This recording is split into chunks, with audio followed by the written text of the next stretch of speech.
Ville. Alors, acheter dans Bordeaux, c'est pas facile. C'est pas du tout facile. À cette époque, il y a 10 ans, c'était pas facile. Et à cette époque-là, maintenant, c'est impossible. Donc, nous nous sommes lancés dans ce projet. Cette propriété n'était même pas à vendre. Il n'y avait pas de panneau. Nous étions sur un autre terrain ou une autre bâtisse qui était juste à côté.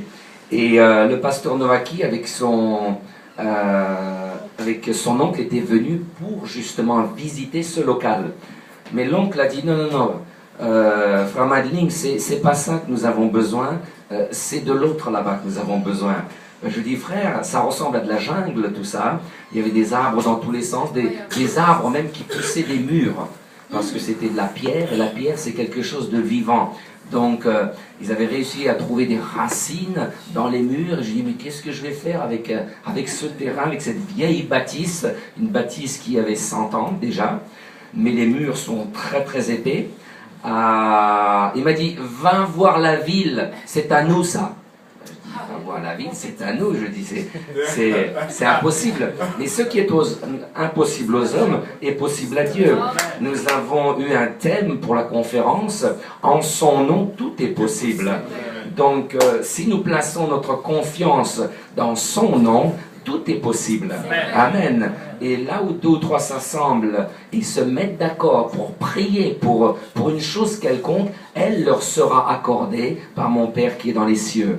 Donc, je sens très fort à prier. Prier ce matin pour cette propriété. Elle coûte combien cette propriété?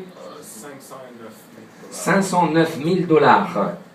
Combien tu veux leur offrir, toi? Ah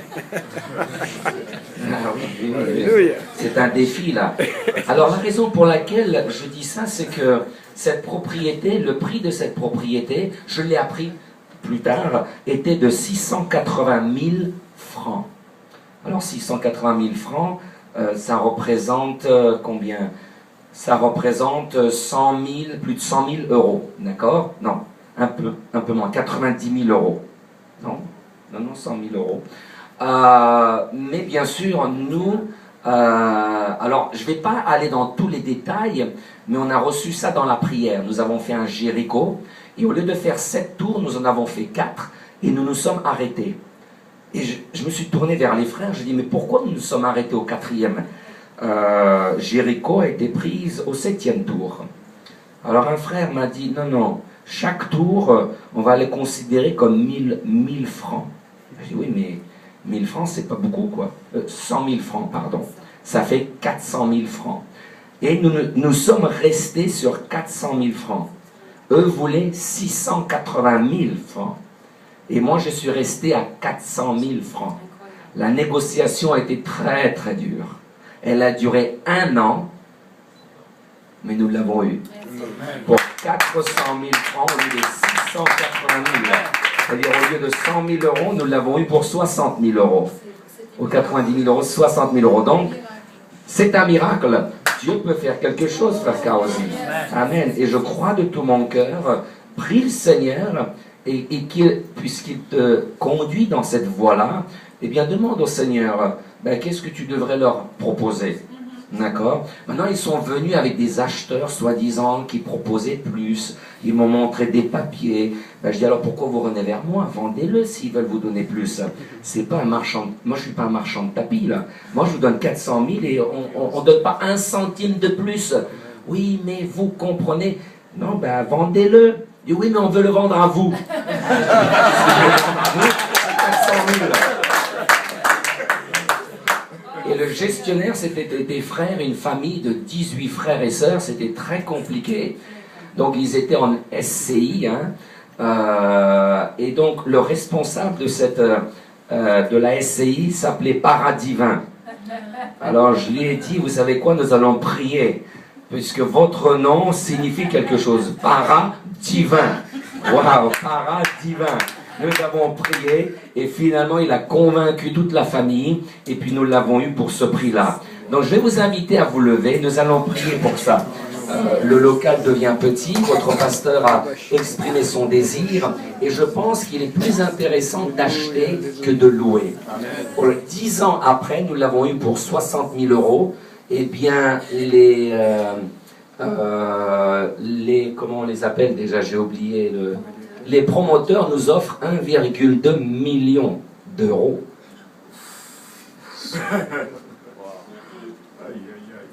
10 ans après.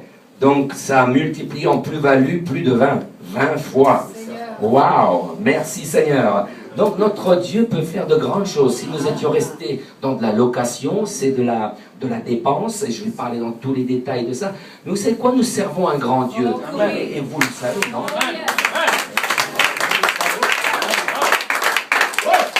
Nous servons un grand Dieu. Amen. Prions ensemble que le Seigneur donne la sagesse à votre pasteur. Amen. Que vous puissiez l'obtenir. Eh bien, combien on va dire? Allez, par la foi, on va parler par la foi. Amen. Par la foi. Pas plus de 300 000 dollars. Au nom de Jésus. Alléluia. Seigneur notre Dieu. Seigneur, tu vois cette propriété. Tu vois, Seigneur Jésus, la vision du pasteur Kaosi. Tu vois cette église. Tu vois le besoin de cette église. Tu vois, Seigneur, elle est en train d'étendre, d'élargir les piquets de sa tente, Seigneur. Il y a un besoin urgent. Et Seigneur notre Dieu, tu vois cette propriété que tu as mis à cœur sur ton serviteur. Oh Jésus, au cœur de ton serviteur. Tu lui as donné une vision. Tu as, oh Seigneur, que l'Église puisse partager sa vision, afin, Seigneur, de pouvoir trouver faveur auprès de quiconque pour acheter ce bâtiment, pour acheter ce local, pour acheter ce terrain et pouvoir construire une belle Église, Seigneur, à ta gloire. Merci, Seigneur, pour tout ce que tu as fait, d'avoir ce local, et merci, Seigneur, pour ce que tu feras. Seigneur, notre Dieu, nous voulons prononcer par la foi, Seigneur, au nom de Jésus-Christ de Nazareth. Amen. Tout est possible à toi, Seigneur Jésus.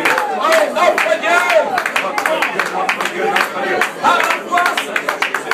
À la foi, Seigneur Jésus. Oh, que nous puissions obtenir faveur. Au nom de Jésus. Au nom de Jésus. Au nom de Jésus. Au nom de Jésus. Au nom de Jésus. Alléluia, alléluia, alléluia. Oh, merci Seigneur notre Dieu. Merci Seigneur notre Dieu. Merci Seigneur notre Dieu. Alléluia, alléluia Jésus. Alléluia, alléluia Jésus. Oh, tu es glorieux Seigneur. Amen, amen. Tu es merveilleux Seigneur Jésus. Alléluia, alléluia. Nous devons prononcer la foi. Amen. Merci Seigneur. Merci Seigneur pour ce que tu as fait. Et merci Seigneur pour ce que tu feras. Nous l'avons chanté. Hein. Il a fait de grandes choses. Et dans notre église, on met aussi, ensuite on chante, il fera de grandes choses. Il a fait, mais il fera. Il fera de grandes choses. Amen. Merci Seigneur. Donc, alors que vous êtes debout, j'aimerais faire une lecture dans la parole de Dieu. Et le Seigneur m'a mis à cœur de vous prêcher sur ce verset. Alors, je ne connais pas tous les besoins, je ne sais pas, je ne connais pas votre passé, je ne connais pas votre vie, mais le Seigneur la connaît. Amen. Amen. Amen. Et d'après ce que je comprends, nous avons aussi des nouveaux, c'est ça? Oui, on a aussi des nouveaux. Ok, qui est là pour la première fois? Joseph, pour la première fois, Joseph? Ok. Amen, merci Seigneur. Donc, Philippiens chapitre 3, et à partir du verset 12, et ce jusqu'au verset 14. Philippiens 3, 12 à 14. Et il semblerait que tout pointe vers ce verset, par rapport à ce que votre pasteur a dit, par rapport à ce que le dirigeant de chant a dit, les cantiques que nous avons chantés. Amen. Et donc, j'aimerais faire cette lecture dans Philippiens chapitre 3, à partir du verset 12. Ce n'est pas que j'ai déjà remporté le prix, ou que j'ai déjà atteint la perfection, mais je cours pour tâcher de le saisir, puisque moi aussi j'ai été saisi par Jésus-Christ. Frère, je ne pense pas l'avoir saisi, mais je fais une chose. Et c'est là où je veux attirer votre attention, c'est sur cette deuxième partie de ce verset. Je fais une chose, oubliant ce qui est en arrière et me portant vers ce qui est en avant. Je cours vers le but. pour remporter le prix de la vocation céleste de Dieu en Jésus-Christ. Seigneur, alors que nous sommes réunis ce matin, ton peuple est là. Seigneur, nous sommes à l'écoute. Viens nous parler, viens nous instruire, Seigneur. Viens nous encourager, Seigneur. Tu as quelque chose pour chacune et chacun d'entre nous. Merci, Seigneur, pour tout ce que tu as fait. Des vies transformées, des vies changées qui se trouvent dans ce lieu. Mais, Seigneur, nous te rendons grâce pour ce que tu feras éventuellement, à court terme et à long terme. Seigneur, cette œuvre est établie pour y rester jusqu'à ton retour. Seigneur, notre Dieu, nous ne voulons pas faire semblant simplement de faire du bruit. Seigneur Jésus, oh non, mais nous sommes là pour rester. Nous sommes là pour établir quelque chose de solide. Et cela est déjà établi. Merci, Seigneur, pour la vision que tu nous donnes et merci pour ta parole au nom de Jésus. Que Dieu vous bénisse. Vous pouvez vous asseoir. Donc, ce matin, j'aimerais vous prêcher sur un sujet que j'ai à cœur. Pare-brise ou rétroviseur?